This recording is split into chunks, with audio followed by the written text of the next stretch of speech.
Welcome in to the Warchant.com report. I'm Jeff Cameron of ESPN Radio. To my left is Ira Schafel, and to my right, Gene Williams. Warchant.com for the two of them, of course. And hey, fellas, it's newsworthy. We're talking football. First, just a reminder, the game is at high noon.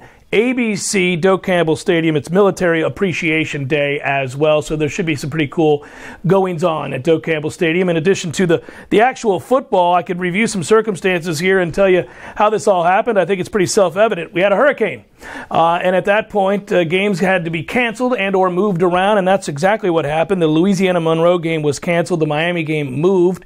Mutual bye weeks for those two programs, and that's why we have the game when we do against NC State being at noon this Saturday. And I guess the first thing that I would ask you, Gene, is the extra time off for FSU and its preparations for NC State. Do you think, guys, that it hurts or helps, or hard to know? You know, it's weird. It's kind of uncharted territory with 2 off weeks in a row. You get one all the time, but having 2 off this early in the season is a little weird. You get all geared up. You have that big game against Alabama, frustrating loss, and then we're just sitting around. But I guess the good news, and Ira will talk about a little bit with the quarterback situation, it helps you there. You know, I went back and looked, just curious. Jimbo Fisher all-time 6-3, coming off a bye week. Not so good on the record there. You know, we'll see how that plays out. I mean, it's nice to have it there, but I'm sure if they had their druthers, they'd much rather have that bye week or 2 later in the season when you're a little bit more banged up.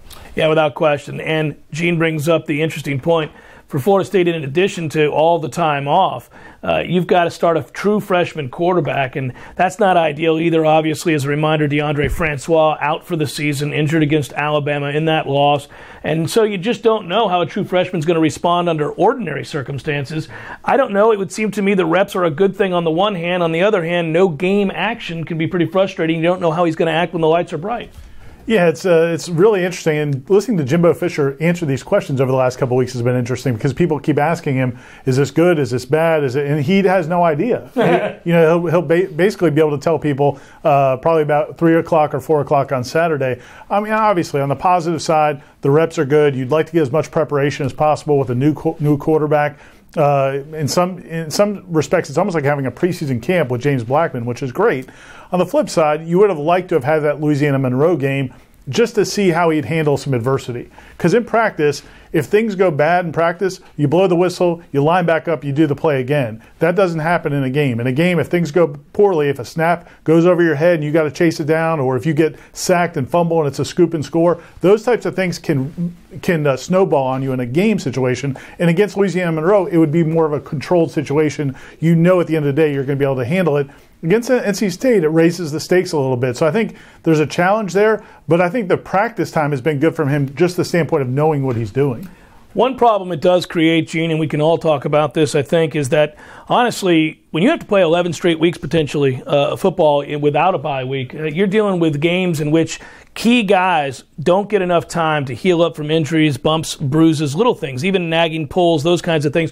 Florida State's going to have to play on literally every week. They're not going to get that opportunity. So I think coaches would probably have a real problem with that. That's not ideal. No, and I think you nailed it there. I mean, you're going to have serious injuries. They happen all the time, but it's the little nagging bumps and bruises. Sometimes you just need that week off to take a few days off, to get a weekend off to just heal those things up, and I think that's where the disadvantage could play out. And what you don't like about this scenario is your 2 of your biggest games of the season are in November. You're at Clemson, and that could, in theory, decide the Atlantic, decide your whole season, and then also you end the season with Florida. They don't look very good right now, but who knows? They may at some facets find some kind of an offense by then. Who knows? But I mean, you hate having those 2 games, and those teams get mid-October byes, and you're already done with your bye week. So it is definitely a negative. On a positive, the one thing is maybe if you get on a roll, I mean, you don't break your momentum, but I'm sure Jimbo Fisher had his druthers. He definitely want that bye week down the road. Yeah, I think so. And by the way, we should update everybody on this. When Florida State fell to Alabama in week 1, they fell to number 10 in the AP, currently 12th. And in the coaches poll, they were number 9, now 11th. Yeah. And so you've seen Florida State fall without playing, which I know frustrates fans. Certainly it does. And you wonder how it happens. Well, I'll tell you how it happens. People haven't seen you. Out of sight, out of mind. And some other teams have put something on tape and showed that they can really play, and they've moved up. I get it. It's frustrating. At the same time, I kind of understand how it happens. If you're not playing football games and other people are, you get a chance to impress pollsters. And it kind of reminds me of back in the day. Remember back in the day, like before a playoff, yeah. Even before the BCS, you lived and died in that poll ranking. Oh, yeah. Like every week you're like, oh no, we dropped 2 spots. How are we going to get back up? Nowadays it doesn't really matter that much. If Florida State continues to win, if they play well, if they beat Clemson and Louisville and they win the ACC championship, they're going to be in the playoff whether they were 12 or 10 this week. So it doesn't really matter. I think it's kind of an old habit fans have of kind of worrying about those polls week to week, because back in the day we really had to. Well, and we're always looking for the sign of a slight. Are they sliding us again? Why are they after us? That kind of a thing. But I do think Ira's right, Gene, that if they just keep winning football games, once they finally start playing this Saturday, it works itself out. If you win out, you win the ACC, you don't lose another game, you're in, everything's good.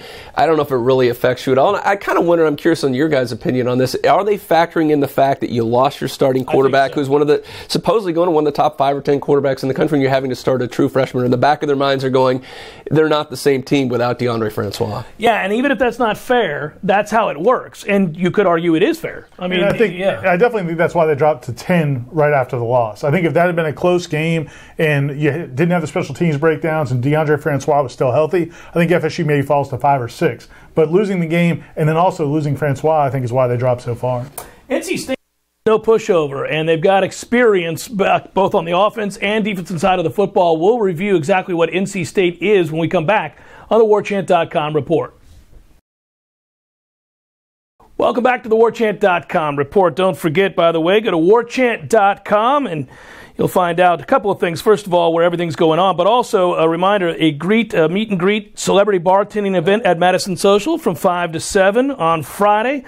All of the tips are going to the Kids First Fund, so that's a good thing. You going to be out there bartending? Yeah, I'll be doing some bartending. We'll have some former players. I know Kirk Carruthers and some others are going to be there. So they're the real show, but it's for a great crowd, so come on out. Yeah, absolutely. Do that. You going to be bartending? I will be there. All right. I got to be on the air, or I'd be there bartending. I can't pour beer real well. I always get the big head, and I also am not very good at pouring mixed drinks, but I'll be there. Other than that, you're great. Other than that, I'm a great bartender. Don't go to this guy. No, don't this is the guy that can pour some drinks. I'm going to give you heavy drinks, and you get it from me. I'll take care of you. Right. Heavy tippers, too, is what's going to happen after that. All right, here we go. NC State returns 8 starters on offense. They return 8 starters on defense. By the way, the best of those starters would be their quarterback in Ryan Finley. He's a real good passer, does not throw interceptions all that often. In fact, get this nugget here.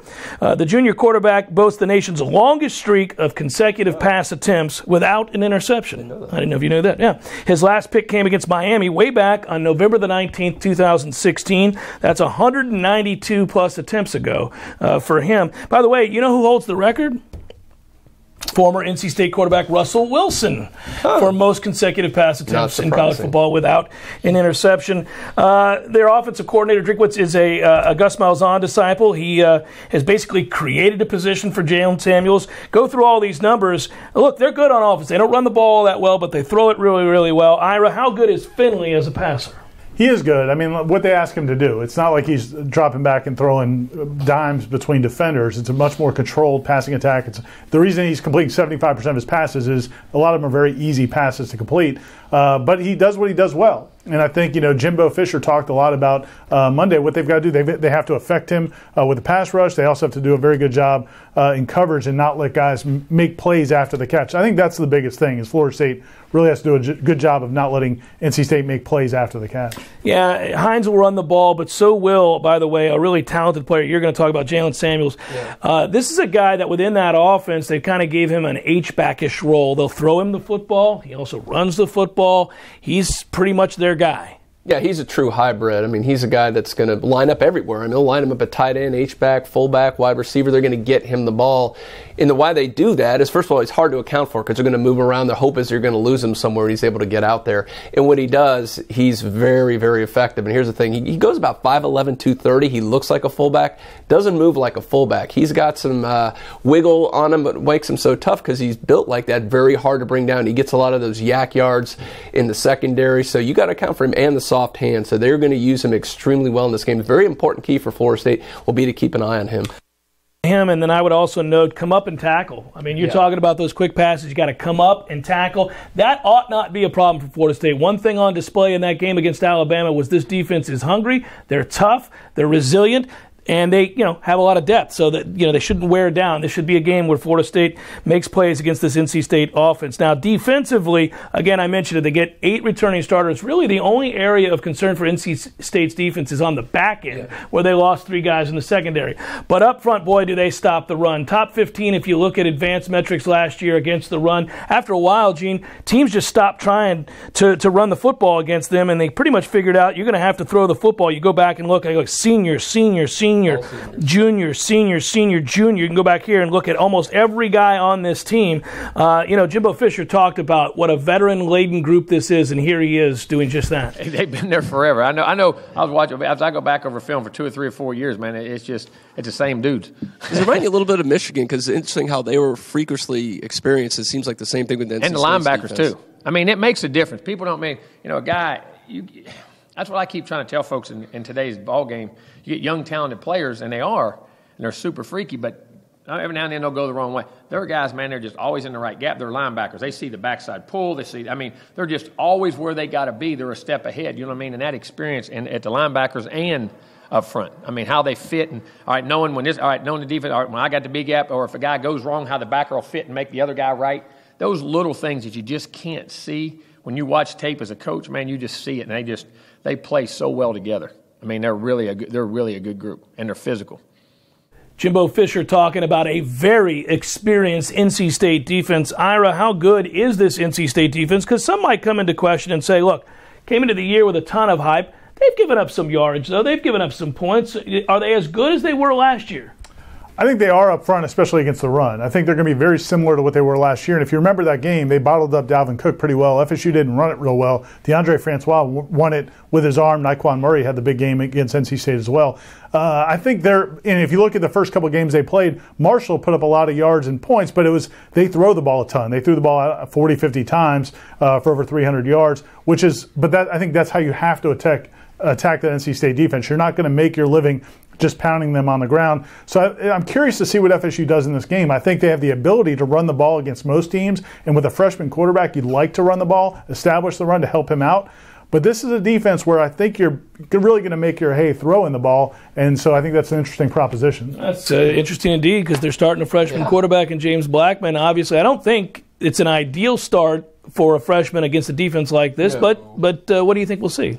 You would have definitely preferred Louisiana Monroe or someone like North Carolina or Pitt, obviously, who doesn't have much of a defense to really kind of get your confidence and get in the rhythm in the first game. But as Ira pointed out, you're going to get NC State by throwing the football, which it's good and it's bad. It means he may have some open players, a little easier on him, but you hate to put the pressure on him to have to win the game. If Francois in this game, boy, I really like this matchup. But so you worried a little bit about that, especially in this situation. Does Fisher try to establish the run? If you do, well, then you got second and long, third and long situations where you don't want to put a freshman quarterback in it.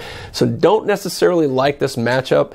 But if Blackman, again, Jimbo Fisher, I think one of the best things he does is to take care of his young quarterbacks and coach them well enough to be able to take care of these situations and not put them in bad situations. So I think he'll be okay here. Yeah. And I think to that point, I think we've seen Jimbo do it so much. The passing on first down to set up second and third short. I don't think you're going to see Jimbo asking James Blackman to make a lot of 3rd and 10 type throws. Well, no, and I think it also works out well in the sense that NC State will give up a lot of those shorter passes. If you're trying to instill confidence in a young quarterback, those quick, easy passes, the bubbles early in the game where you throw the ball to a dynamic playmaker like Nooney Murray, maybe you get a little confidence doing that, and then as NC State creeps up, you hit him over the top because Blackman throws a really good deep ball. And that we know without having seen him play in a game. We saw it in the open practice. It's what he is known for. So it could be very interesting. Could be a good day for the young quarterback. We'll see. Obviously, when we come back, we'll have to consider what's a success for Florida State. You know, what are we going to consider, the rest of the year, but also in this game specifically. Obviously, you want to win it, but there are other details to follow. That's next on the Warchant.com report. Welcome back, Warchant.com report. By the way, don't forget, visit the Warchant.com game day page for a complete list of game watching locations all throughout the country. That's a good thing. So, guys, let's kind of chime in together here. What will you need to see on Saturday? I'll start with you, Gene, to consider FSU's second game a success. How about number one, no special teams? I was going to say a certain word, but screw-ups. Okay. How about that? That'd be nice to get through a game and see that all this extra time off, that they fix all these special teams problems they had in the opener. That would be very satisfying to see that that's been cleaned up a little bit. And I think just a crispness on offense. Are they sharp? Are they getting plays in and out with a new quarterback? Are they limiting the penalties? Does it look like a good operation? If they do those two things pretty well, and of course win the game, but I think that will make me feel more comfortable about the season going forward. I think you kind of summarized everything we would need right there. Yeah, right? I think so. And also just being sharp. I'm curious about this. Jimbo made the comments a couple times Monday about how it has been a little bit of a concern not playing games and reminding players how important it is to practice and practice at a high level, even though you're not getting to play games. They've played one game in 7 weeks. I do think that sharpness you'd like to see after a first game when you make those improvements.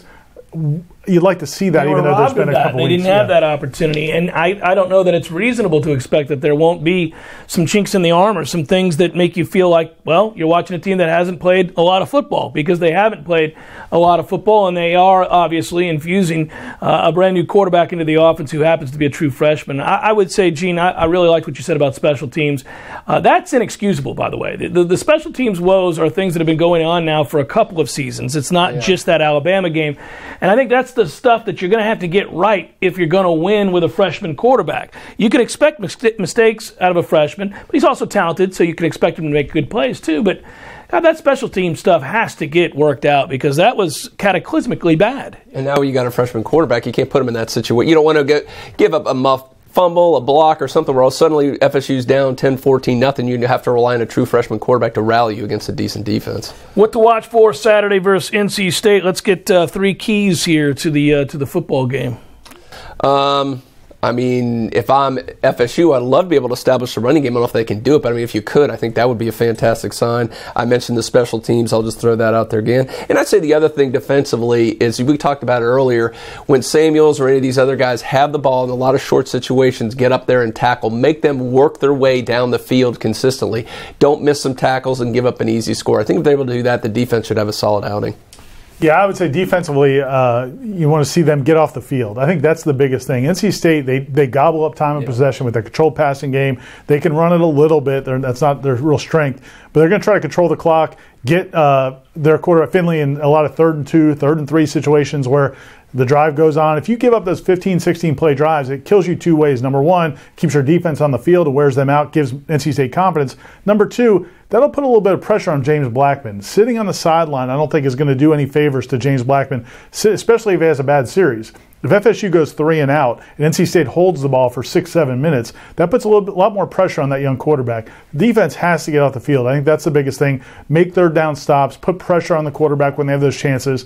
And then also, offensively, I think the offensive line has to do a great job of protecting James Blackman. DeAndre Francois, the hits he took last year were inhumane. That can't happen again. James Blackman, I don't know if he could take that punishment or not. I'm not saying he's not tough, but you just can't let that kid get beat up in his first start at home. I'd say one of the keys, without question, is come up, tackle, force NC State in a negative down and distance leverage, and then obviously fix your special teams woes. Time to make some picks, guys. Duke -3 against North Carolina. I'll start with you. Man, I'm a believer in Dookie, man. It's crazy to me that Duke is now favored going into Chapel Hill. They got a good quarterback, and North Carolina can't defend. This is true. So, yeah, give me the Dukies. Me too. Yeah, I was fading Carolina a little bit. When you saw what Louisville did against Clemson after scoring a will against North Carolina, I'll go with Duke as well. How about, by the way, Cal goes to North Carolina, wins that game, and then hosts Ole Miss and shuts them down, too. Oh, Cal's having a year. Yeah, that's just an aside. Mississippi State's at Georgia, and Mississippi State just blows LSU out. It's not that they scored, it's that they shut LSU down. That's most impressive. So how does that affect your pick with Georgia giving 6.5 to the boys from Starkville? You know, in Athens, I just think it's going to be one of those emotional things, probably emotional high, have a little bit of letdown. Georgia really needs this game. I'm going to go with the dogs on this. I like the little reverse hook, too. I like having that little wiggle room there. I'm with you. I like Georgia to win by a touchdown, so they cover by just a half point. I'm taking Mississippi State. He's a believer. He's a believer. I like it. Well, you know what? they've got a good coach, and he's methodically hanging in. If you look around, Saban has run off every other coach in the SEC, except for Dan Mullen. He's still hanging around. He's got to get out of Mississippi some point, doesn't he? Good Lord, you'd think. Florida -3 against Kentucky. Florida has beaten Kentucky for 104 straight years. Yes. So will it be 105? I'm sorry, but Florida is just awful. And they went against the worst coach team in America last week. There's no way they should have won that game. I'm going with the Cats straight up in this one. They break the streak. They're partying. They are year is not the charm, huh? Kentucky. I don't know everything about sports betting, but I do know not to bet against streaks. Oh, this guy, he does know that. I want to take Kentucky for the first time maybe ever in this rivalry. All right, second time. I can think of one from a few years back that was close. But I can't because of what Ira said. I agree. I'm going to go ahead and take Florida. I think the game's close in the fourth quarter, and then Kentucky remembers they're not allowed to win this game. All right, Notre Dame's given 4 against Michigan State. Nobody should watch this game. No. Who you got? Well, I don't understand why. I haven't seen that much of Michigan State, honestly, but I have seen Notre Dame, and they're awful, so I'm going with Michigan. Give me Sparty. Notre Dame's offensive line is okay. I'm going to take Notre Dame -4. I'm taking Michigan State just on principle. I haven't even seen Michigan State play a second, but I have seen some Notre Dame. Taking advantage of these two guys. I'm taking your money here. Arkansas against Texas A&M. Now, there's another game that we should watch. Sweet Jesus, we're desperate. The pickings are slim this week, folks. Okay. Bielema versus Sumlin. Coaching wonders. Can I pass on this one? I don't know. Who are you going with here? Just give me the home team. I don't know. They're both awful. So A&M -3. Two very much overpaid coaches. It's a neutral site, guys. Oh, it's a neutral site? It is. Flip it. It's in Dallas. Give me the Hogs then. Well, give me the Hogs. Give me the Hogs. I'm going to take Texas A&M -3. I'm taking Texas A&M. But I don't feel good about it. I mean, none of us feel good about it. You can't hold this against us. It's a pick against Bielema. We're not betting this in our real life, folks. I beg of you, just don't touch it. Pittsburgh and Georgia Tech. Oh, my word. Are you, having fun with us? There aren't any other games. All right, so does Pitt give up more than 400 yards rushing and 50 points? I don't like the reverse hook, but I dislike Pitt even more. And this is maybe the worst team in the ACC this year. So go ahead and give me the Jack. As much as I love Paul Johnson. How great would that be if Pitt last year showed they cannot defend the pass whatsoever? Oklahoma State just has guys running free the entire game. And then this week, if Georgia Tech just runs it down their throat. That would leave you bereft of hope if you're a Pitt fan, wouldn't it? Yeah. I dislike Paul Johnson as much as anybody, but I'm going to go with Georgia Tech. I'll take Georgia Tech as well. Finally, Florida State is favored by 11 over NC State. Before either one of these two guys go, give me the Noles all day. They win big, going away. A great debut for the freshman, James Blackman. I think they win, and I think they cover. I don't like that line is a little small, and I think they're just because of the freshman quarterback. I think we know he's going to be maybe better than Vegas thinks he is.